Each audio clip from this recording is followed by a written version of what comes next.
Welcome to the Databricks Solution Accelerator Demos, your fast preview of how to apply these pre-built notebooks based on best practices to solve common business problems.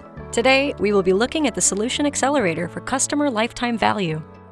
Customer lifetime value, just like all customer analytics, is a key area of focus for the Lakehouse. Most organizations are coming to the realization that not every customer is equally profitable, and it is important for them to understand who their good customers are and who they're not, so they can adjust investments in the good ones and bring everybody to net profitability.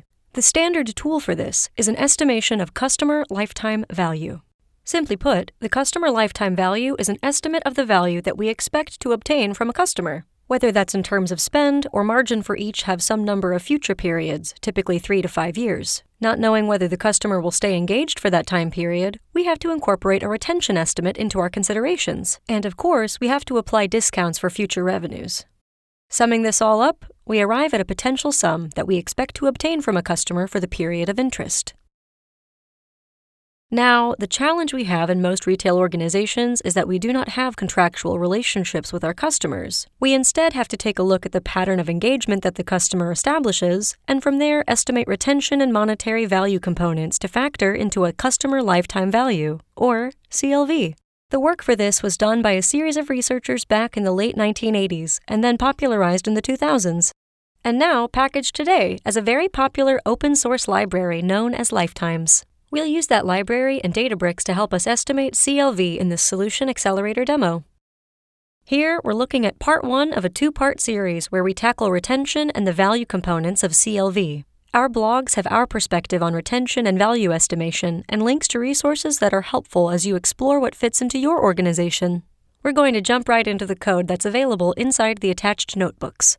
These notebooks are built off of publicly available datasets and show us how we can go about estimating customer lifetime value. Here, we're looking at transactional history for individual customers. We have the customer's unique identifier here, and we have the dates on which the customer was engaged. From this information, we can make a series of estimates, which we scroll to down here, of the frequency, recency, and term of repeated engagement over the lifetime of the customers for this period. From that, we can go through a process of building our models, again examining the patterns that individual customers establish with us relative to the overall patterns in the population. We spent quite a bit of time in here exploring the nuances of the models that are produced and how to understand whether they're applicable to individual businesses. But let's come down to this one image at the bottom that really captures what this model is doing. Here, we're looking at retention, and what we can see is that with each engagement, as represented by these red lines, we're gaining more and more confidence in our customers' overall retention. Though as time proceeds, as we move between engagements, there starts to become some doubt as to whether these customers continue to be engaged. But again, with each interaction, our understanding of the customer shifts, and the speed with which our competence degrades changes as well. Now that's the first part of our retention model. In the second part of our blog, we tackle the value part of this exercise. Again, we use the same dataset. We're going to come down here and spend some time focusing on the monetary component. We're going to use sales amount because we don't have information about the cost of these goods, so we can't look at margins. But some organizations might do that. Based on this, we're going to come in to add to our set of metrics a monetary value metric, which captures the amount of money that was spent and secondary engagement.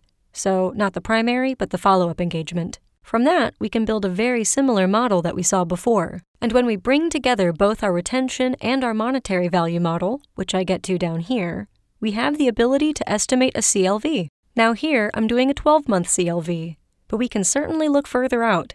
In this table, we can see how much we expect to obtain from each individual customer over the next 12 months.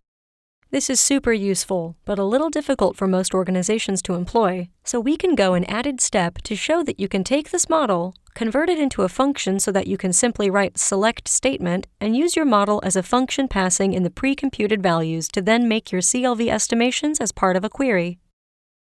For organizations, being able to produce this output and then take it over to customer relationship management systems is a great way to start adjusting engagements with customers to increase overall engagement and net profitability over the lifespan of each individual customer. It also works best on the Lakehouse. Ready to get started with customer lifetime value? Click on the link in the description below to go right to our full write-up for this solution and gain a deeper understanding of how the Databricks Lakehouse uniquely solves for the challenges associated with going from batch to streaming and BI to AI. Or visit the Databricks Solution Accelerator Hub to see all our available accelerators as well as keep up to date with new launches.